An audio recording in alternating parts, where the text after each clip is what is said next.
Oh, it feels good to be back. In life, you have to contend with many things. Death, taxes, the lack of Earl Grey in a certain cinema, the less said about that one the better, as well as your occasional multitude of awful films.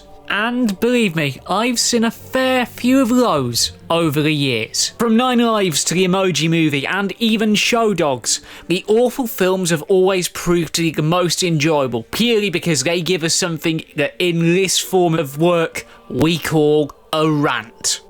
OG fans of the blog will know that these rants have become the bread and butter of what we do here on TheJackSmit.com. I love ripping into an awful film, whether it be good, bad or downright ugly. But last November, one film really did get the better of me, and no, we're not talking about Nutcracker and the Four Realms. It was Lionsgate's newest release. So I figured it was about time we went full nuclear with a special journal episode on this film. With that in mind, I'm Jack from TheJackSmit.com. Welcome to Season 2 of the Journal, and for this episode we're going to take a look into the critical mauling that was last year's Robin Hood. Cue the explosion. Whoa, hang on a minute. This is a rant. Rants deserve better intros than that. Roll a new intro.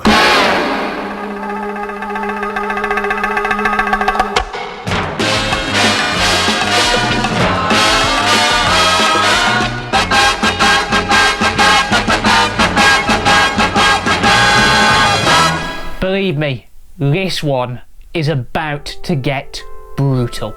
So before we go anywhere, let's look at the positives. Robin Hood wasn't quite a full-on critical and commercial bomb, was it? It did have some good bits. But first, the production history. Originally greenlit in 2017, Lionsgate put this thing into production around mid-February, just as a certain other historical film came out. We were of course talking about Guy Ritchie's King Arthur Legend of the Sword, or as our spirit animal and absolute god, Mr. Kermode calls it, King Arthur Daily, he's alright. Around this time, many directors and screenwriters were attached to direct this new Robin Hood film. It was in development hell for years, and then they attracted a young whippersnapper by the name of Taron Egerton to play Robin Hood. And he instantly said, right then and there, I'm not going to make a sequel to this film. My priorities lie with Kingsman. And it was around the time that this King Arthur film came out that they were obviously debating the style of the film. I mean, you could literally see at points where they were able to rip off elements from the Guy Ritchie film. Your plot is pretty basic. Robin meets Marion, he romances her, he gets drafted by the Sheriff of Nottingham to fight in the Crusades, and then he gets sent home 4 years later for not being a good soldier. What the hell happened there? He returns to Nottingham, befriends a guy called Little John, and from there, the legend of the Hood is born as he attempts to woo Marion back from the arms of a corrupt politician known as Will Tillman. At its core, this film's a love story. Ah, that's adorable. But mercifully, these positives are outweighed by the negatives, and we'll begin with the performances. Now, I'm not going to lie, this is a strong cast, but it could have been better. Taron Egerton's put in better work on films like Rocketman and Kingsman, and, well, now that I've seen the film, it's obvious why he declined the deal to appear in the potential sequel to this film, if it's ever made. It's obvious Jamie Dornan did this for the money, and to salvage some form of reputation after appearing in the 50 Shades films. Jamie Foxx is, well, bearable, and Ben Mendelsohn is a decent enough villain for what he needs to be. Eve Hewson is a very tonally inept Maid Marian, considering the sort of thing she's got to do. She's a woman in the 16th... Hang on, I thought this film told you to forget history. I mean, who the hell wore leather jackets in the 1600s? It doesn't make any sense whatsoever. In terms of the cast, though, there is only one saving grace, and that's purely because I'm a big fan of his work in the comedy field. Tim Minchin as Friar Tuck, because Tim Minchin rules.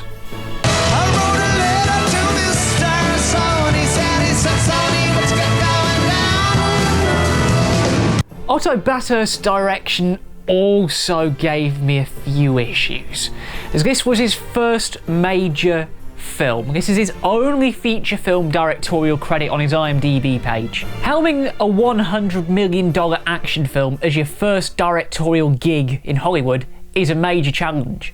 Probably more so than helming a £5,000 feature film at university. Hello, haunting lot. Bathurst is best known for doing a lot of TV work, notably the very first episode of Charlie Brooker's twisted satire Black Mirror back in 2010, where the Prime Minister has... Yes, really. We're gonna have to censor that. He makes too many schoolboy errors. You just gotta look at the goof section on the IMDb page, especially the bits where soldiers fire bow and arrows shaped like bazookas, and the bit where they part a huge fire with shields. This film does not make any tonal sense whatsoever. I could literally rip into this film more than I have to, but I'm saving myself because I don't want to go too demonetizable, if you get what I mean. The script doesn't help matters much either, because it's written by Ben Chandler and David James Kelly, and I believe this was their first time writing a script for a big film of this nature. It leaves a lot to be desired. It's clunky, it's full of exposition, it relies heavily on the tropes of the genre, and on top of that, it's a very revisionist take on the story of the Hood that has been done so many times in a better way by other studios. You just gotta look at the Ridley Scott one. It distorted a lot of the details that made the story so identifiable. We've not just customers to cinemas up and down the land, but also full on people, I can't think of the right word, people who know the story well, people who are into this sort of thing. But the thing that got me the most riled up was the presence of one of the executive producers. Look at this screen very closely. If you're thinking it says what you think it says, you're right. Leonardo DiCaprio put money into this film. Yes, he did. His Appian Way production company were responsible for this thing. I can safely say now, he redeemed himself with Once Upon a Time in Hollywood, but putting money into a film this bad, good lord.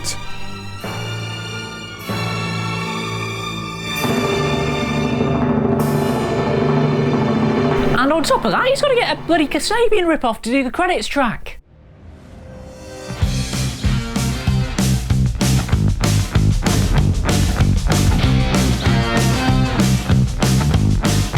I think Victor's it's a good tune, but I didn't know what to think after I'd seen the film, and I was sat in Odeon watching it last year thinking, God almighty, thank the Lord that's over. Now then, viewers, this film, as you've seen, has ripped me apart. And before we get into the reviews, but here's a little hot and fresh science fact. This is currently 15% on Rotten Tomatoes. It's one of those sort of films, and on top of that, it would go on to be nominated for not one, not two, but 3 Golden Raspberry Awards, which are worse than a TheJackSmit.com I Smell Bullsmit award, believe me.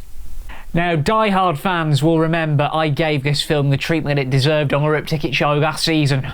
You've got these ridiculous key things like machine gun archery, and arrows in the form of bazookas. This is a film that kind of takes elements of modern warfare, applies them unsuccessfully to something that has been done to death, I mean, by Disney, by all these different filmmakers, even in 2010, the Russell Crowe one, that was alright at best. I cannot fathom how this film ended up in cinemas. If you want to watch it good, go ahead and do so. But in all honesty, and from the top of my heart, I can safely say that this film, you should just wait for the DVD. But the big boy critics were just as harsh. IndieWire's David Ehrlich was incredibly critical of the film. Kermode wasn't a fan either. There are certain moments in it, which, I mean, Ben Mendelsohn chewing the scenery is the best thing in it. Because Ben Mendelsohn, it was like, literally, they've just gone, Ben, we think that take you did was a little bit understated. Would you mind just cranking it up a little bit? Oh, certainly. How much more fiendish would you like me to be? Well, we'd like you to be massively fiendish. We'd like you to be grimly fiendish. We'd like you to be grimly fiendish. If you could just swish the bottom of your coat occasionally, that would be fabulous. There were moments when I thought, okay, if you're going to go with the idea that this is how we're going to do Robin Hood, is it working? And all I could think of was the King Arthur movie.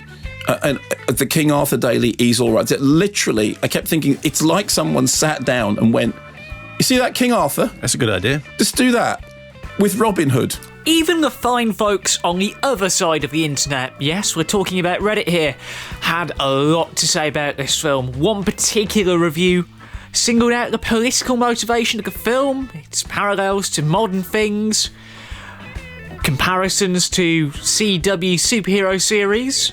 And for the uninitiated amongst you, they include shows like The Flash, Arrow and Supergirl, all great shows in their own right. But the only thing that this particular review singled out was that Ben Mendelsohn performance, and I can humbly agree with this writer. And the best line of it, my dad, a Robin Hood purist, also saw it with me. He said it was like Baz Luhrmann made a superhero movie and lacking anything good about Baz Luhrmann. Now, it'd be wrong of us not to talk about the box office and business that this film had. And, well, it's quite damning reading. It didn't even turn a profit. It legit didn't even turn that much of a profit. Rule of thumb, you've got to make double your budget back to account for marketing, PR, just general making the film. Just the domestic figure alone, it couldn't break even.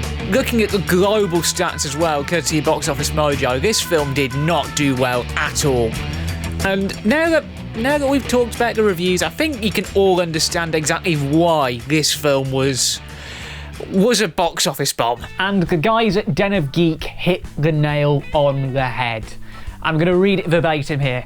A good outlaw movie should have something to say about the world in which it's made, and holy moly do we need one of those right now.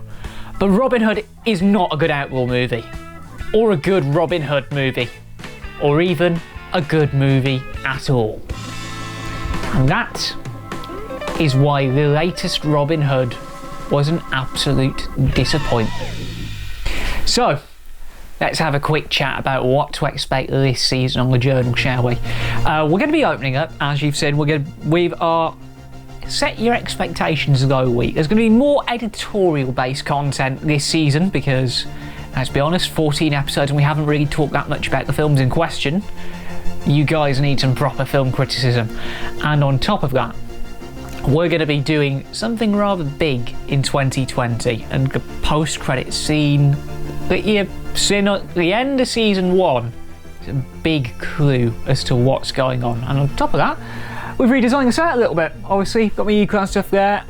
I think if you're familiar with the blog, you'll recognise that I've enjoyed a big chunk of the films that are behind me.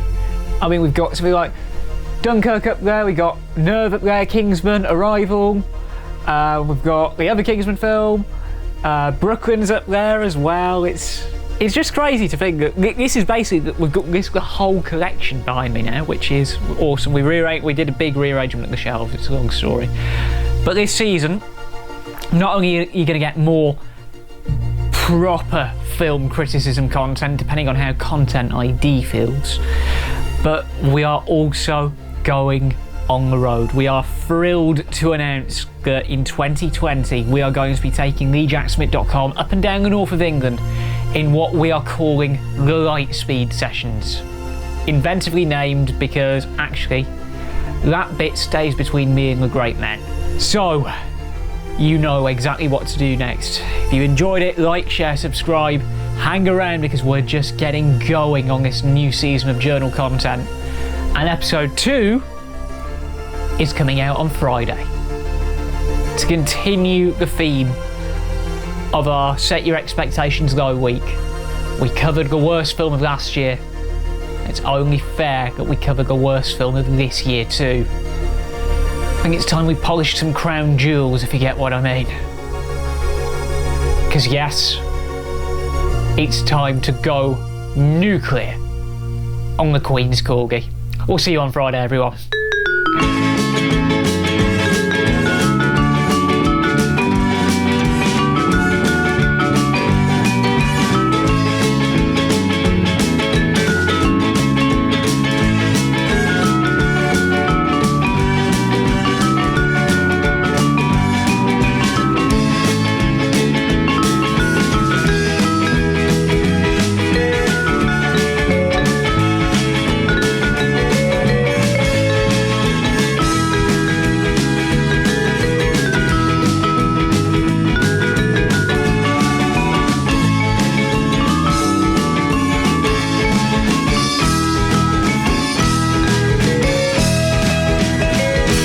There's something about that light speed idea that just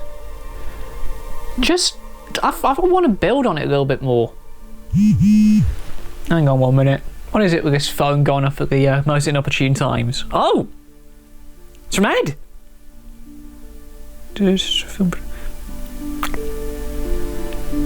Yep, film production. Can work with them again. Count me in.